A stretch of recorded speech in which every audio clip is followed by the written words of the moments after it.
Since 1947, the World Affairs Council has become the preeminent global stage for world leaders and the public to inform, engage, and debate the most important issues of our time. It's your world. Get to know it.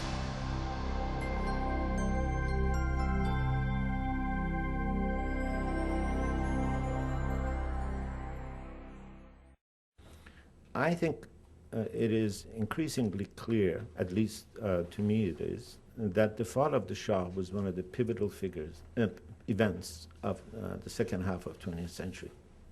In a recent review of this book, in fact, in Wall Street Journal, the reviewer compared the Islamic Revolution of 1979 in terms of its magnitude to the Bolshevik Revolution of 1917 and said that is how important, how consequential that event was. The 1917 revolution, we know, brought in Lenin, Soviet Union, the Cold War. It's hard to imagine a more important event. And he claims, and I don't think he's off, that the Islamic Revolution and thus the fall of the Shah was an event of equal magnitude. The question of identity is, again, the question incumbent in these earlier two issues is the question or the debate between democracy and despotism, between progress and authoritarianism. The question of whether you can have democracy and progress at the same time, or whether there is something needed in Iran's current political, cultural, social, some would say even ethnic makeup that requires or begets these one form of despotism after another. How is it that we replace the Shah's authoritarianism with a far, far more brutal, more oppressive, less competent, more corrupt Islamic regime?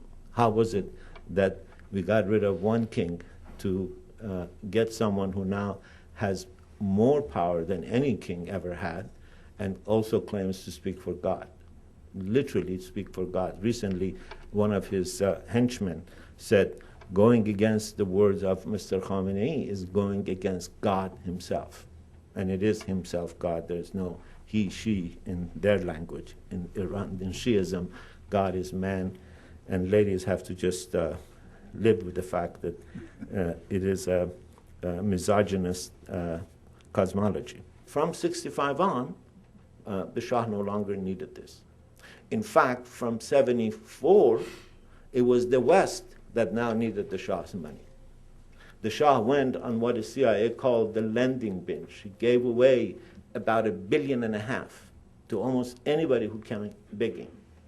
From London's mayor asking for money to rebuild the water system in London to Zimbabwe, to Pakistan, anybody who came, France, American companies on the verge of bankruptcy came, got their monies, and they went back.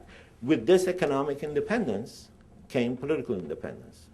The Shah no longer needed to heed American pressures to democratize.